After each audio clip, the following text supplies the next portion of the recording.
नमस्कार दोस्तों, ग्रामीण विकास के पार्ट 2 में आपका हार्दिक स्वागत अभिनंदन है। हमने पार्ट 1 पढ़ लिया है। पार्ट 2 को देखने से पहले पार्ट 1 को देखना होगा। यदि किसी ने नहीं देखा है तो पहले पार्ट 1 को देखना है। तो चलिए पार्ट 2 शुरू करते हैं, जिसकी सब हेडलाइन है उत्पादक गतिविधियों का विविधीकरण। यानी गांव में रहने वाले किसानों को, ग्रामीणों को जो उत्पाद करते हैं वो सिर्फ खेती पर निर्भर नहीं रहे, उसमें विविधीकरण लाना ही इस टॉपिक का उद्देश्य है। इस एनसीईआरटी में जो शुरू किया हमने टॉपिक, इसके माध्यम से न सिर्फ किसान के जीवन बदल सकता है, बल्कि हमारे जैसे काफ़ी लोग हैं जो खेती से जुड़े हुए हैं। खेती से जुड़े हुए तो हम भी इस वीडियो को देख के प्रेरित हो सकते हैं कि हम भी अपनी आय कैसे बढ़ा सकते हैं। जो खेती से जुड़े हुए लोग हैं उनकी बात कर रहा हूँ। और भारत की लगभग 70% जनसंख्या है वो खेती से जुड़ी हुई है। तो मुझे लगता है काफ़ी लोग खेती से भी जुड़े हुए हैं।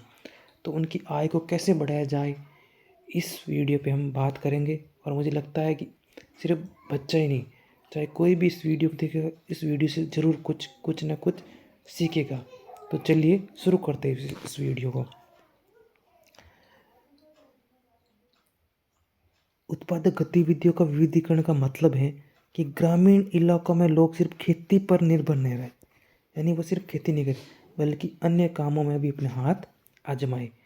वो और भी कई तरीके हैं, जैसे कि फल लगाए अपने खेतों में, मसाले लगाए, वो पशुपालन करे। इस ऐसे तरीके इसमें बताए जाएंगे जिससे वो किसान सिर्फ खेती पर निर्भर नहीं रहे और अन्य काम में भी कर सके। वो अब विविधीकरण करेगा तो वो क्या करेगा, क्या हो जाएगा उससे उससे उसकी आय बढ़ जाएगी और उसका जोखिम कम हो जाएगा।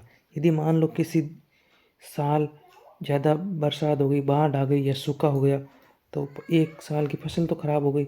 लेकिन किसान यदि कोई और तरीका है इसके पास खेती करने का, या कुछ और तरीके हैं अपनी आजीविका को चलाने का, तो उसके जोखिम कम हो जाएगा और उसको साल भर रोज़गार मिलता रहेगा।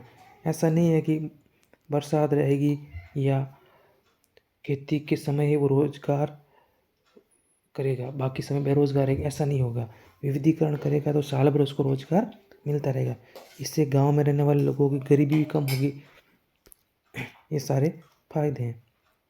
अब ये क्यों ज़रूरी है विविधीकरण? विविधीकरण ज़्यादातर लोग क्या है कि गांव में सिर्फ खेती करते हैं।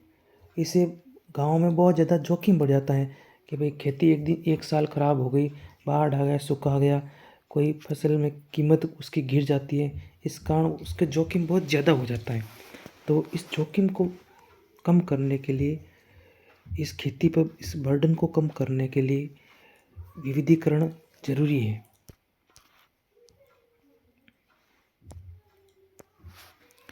खेती में साल भर काम नहीं मिलता, फसल के मौसम में ज़्यादा काम मिलता है, बाकी समय लोग गांव में बेरोजगार रहते हैं। परिवार बढ़ रहा है लेकिन ज़मीन उतनी नहीं बढ़ रही। परिवार तो बढ़ता है, ज़मीन तो आपको पता है उतनी रहने वाली है। ज़्यादातर लोग एक ही काम पर निर्भर हैं जो खेती है।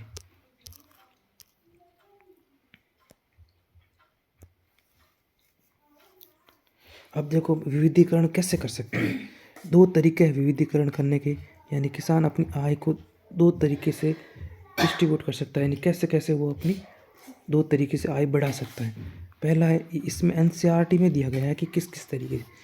पहला है फसल में विविधीकरण। क्या करे किसान? फसल में विविधीकरण यानी खेती के अंदर बदलाव करे। वो सिर्फ गेहूँ और चावल ही नहीं बोए, वो बाज़ार में जो इसके भाव ज़्यादा है उसके अकॉर्डिंग खेती करे। तो एक तो उसको किसान को फ़ायदा मिलेगा, उसकी फसल को ज़्यादा कीमत मिलेगी और वो किसान ज़्यादा पैसे कमा पाएगा। सिर्फ गेहूँ चावल की बजाय बहु फसल उगाना, यानी और भी बहुत सारी दूसरी फसल उगाना, जिससे कि उसकी कीमत ज़्यादा मिलेगी, उसको कीमत ज़्यादा मिलेगी। और फल वगैरह लगाएगा, जैसे आम केला अमरूद ऐसे लगाएगा तो उसको और ज़्यादा इनकम अच्छी मिलेगी। वो सब्जियां लगाएगा तो अच्छी इनकम मिलेगी। मसाले, फूल, ऐसी जड़ी बूटियाँ, तिलहन, दालें। अब पंजाब हरियाणा में दालें वगैरह तो लगाते नहीं है, सिर्फ गेहूँ और चावल पे ही टिके रहते हैं। तो इसके माध्यम से आप भी चाहो किसान के बेटे हैं या किसानी से जुड़े हुए हैं, तो आप भी इन तरीकों के माध्यम से अपनी आय को बढ़ा सकते हो। और क्या तरीका है? बागवानी, यानी फल सब्जी मसाला आदि खेती बागवानी के माध्यम से कर सकते हैं।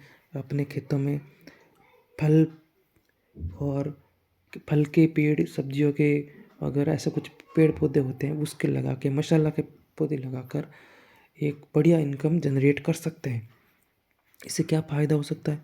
साल भर कुछ ना कुछ फसल आती रहे, जोखिम उससे बढ़ जाएगा। यानी गर्मियों में आने वाले फल लगा दिए, बरसात में आने वाले फल लगा दिए, या सर्दियों में आने वाले फल लगा दिए, इन तीनों सीजन के फल लगा दिए, तो किसान को साल भर काम भी मिलता रहेगा और उनकी साल भर इनकम भी आती रहेगी।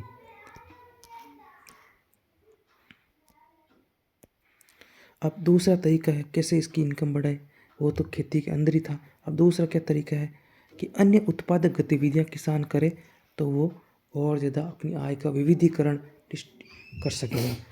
और क्या तरीका है? पशुपालन, वो गाय भैंस बकरी ऐसा कुछ पाल ले जिससे उसके आय के अन्य स्रोत बढ़ जाएंगे।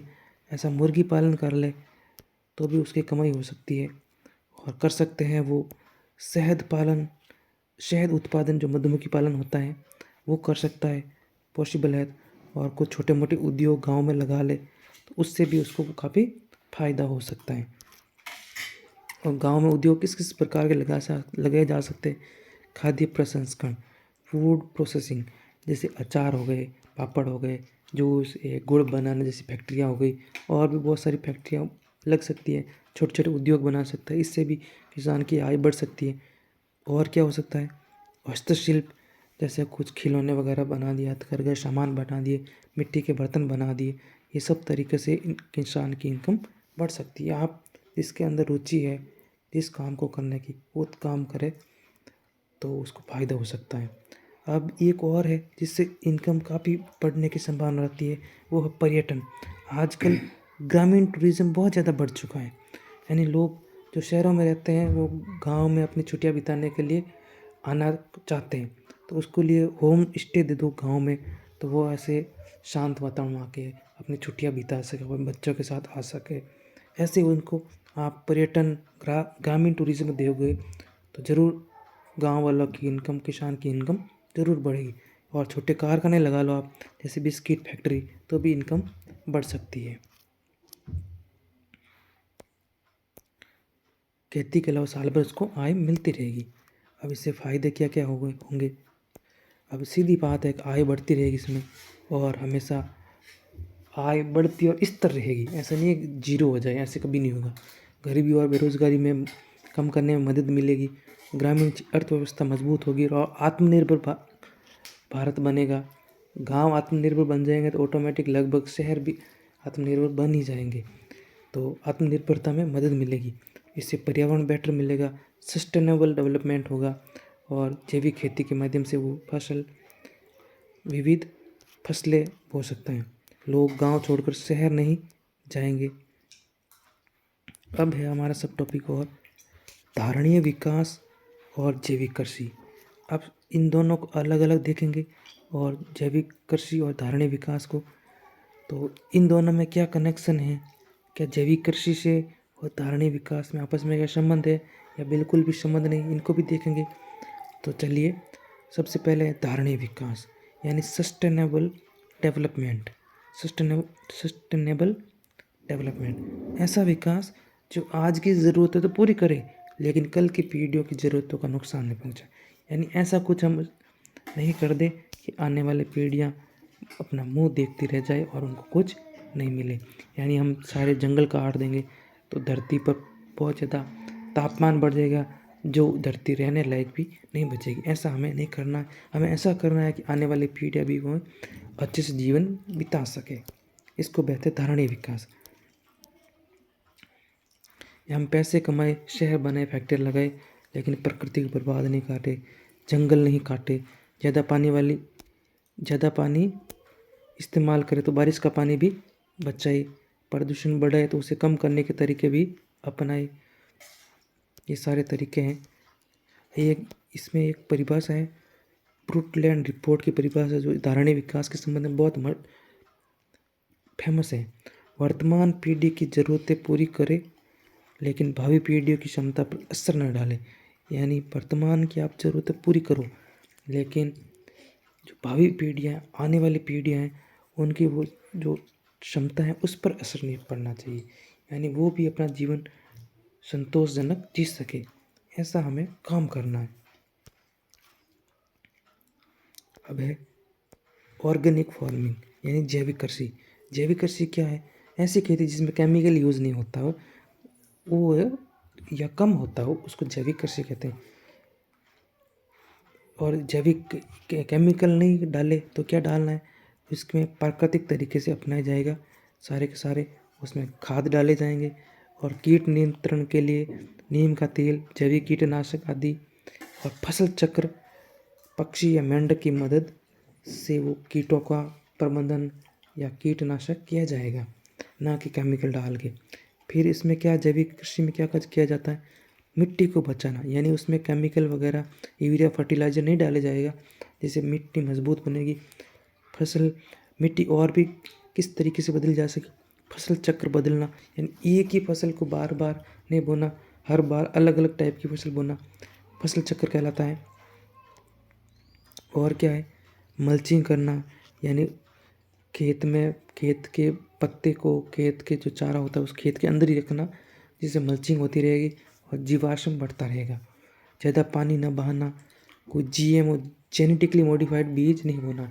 यानी जिस फसल के बीज के अंदर उसके जीन्स में चेंज कर दिया जाता है तो उसको जेनेटिकली मॉडिफाइड कहा जाता है।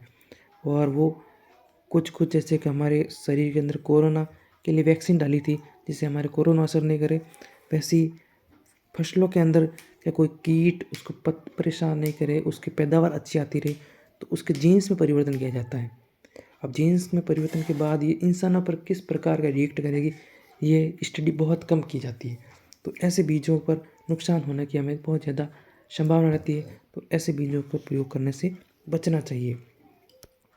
अब जैविक कृषि करेंगे तो उससे फ़ायदे क्या क्या हो सकते हैं। खाना स्वास्थ्यवर्धक मिलेगा हमें और सुरक्षित, क्योंकि केमिकल इसमें डाला नहीं जाएगा। मिट्टी लंबे समय तक उपजाऊ बनी रहेगी और ये केमिकल की वजह से, फर्टिलाइज़र की वजह से ये नहीं डालेंगे तो लंबे समय तक काम करती रहेगी।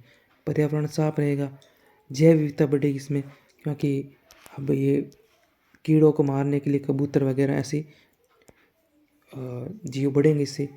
अब इसमें क्या नुकसान क्या क्या जैविक कृषि करेंगे, शुरुआत में उत्पादन थोड़ा कम हो सकता है, शुरुआत में कम होगा लेकिन धीरे धीरे बढ़ता जाएगा।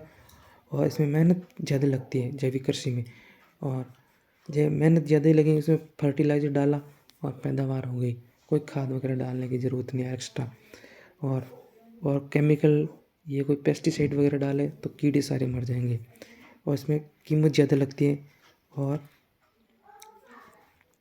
इस फसल जो जैविक कृषि से करते हैं ना, उसकी कीमत ज़्यादा होती है, तो ये बाज़ार, जो आधुनिक बाज़ार बने हुए केमिकल के मिले हुए हैं, तो उसमें वो क्या बाज़ार में टिक नहीं पाते, और इसलिए उनको अच्छा उत्पादन नहीं कर पाने में वो परेशानी आती है उसको। अब इसमें क्या संबंध है दोनों के बीच में, जैविक कृषि और सस्टेनेबल डेवलपमेंट में। जैविक कृषि धारणीय विकास बहुत महत्वपूर्ण हिस्सा है। यानी जैविक कृषि है वो धारणीय विकास का एक बहुत महत्वपूर्ण हिस्सा है। जैविक कृषि के माध्यम से वो सस्टेनेबल डेवलपमेंट किया जा सकता है, क्योंकि खेती को लंबे समय तक चलने लायक बनाती है, मिट्टी बर्बाद नहीं होती, पानी बचता है, स्वास्थ्य से बेहतर होता है, और आने वाली पीढ़ियाँ भी अच्छी फसल उगा सकती है। अगर हम रासायनिक खेती जारी रखें तो मिट्टी बंजर हो जाएगी और पानी जहरीला हो जाएगा, ये धारणीय नहीं है। ये था हमारे सेकंड वीडियो। इसके अंतर्गत हमने जाना कि जैविक कृषि क्या होता है, सस्टेनेबल डेवलपमेंट क्या होता है, इन दोनों के बीच में कनेक्शन क्या है। हमने ये भी जाना कि किसान अपनी आय का विविधीकरण किस किस प्रकार से कर सकता है। हम फसल खेतों के अंदर चेंजेस करके और खेतों के अलावा क्या क्या चेंज कर सकता है। ये मुझे लगता है कि सभी स्टूडेंट के लिए, न सिर्फ एग्ज़ाम के लिए बल्कि अपने जीवन के लिए भी बहुत इम्पोर्टेंट साबित होगा। तो ये हमारा ग्रामीण विकास पाठ पूरा हो चुका है। मिलेंगे कल एक नया अध्याय के साथ। तो तब तक के लिए थैंक यू, बाय बाय।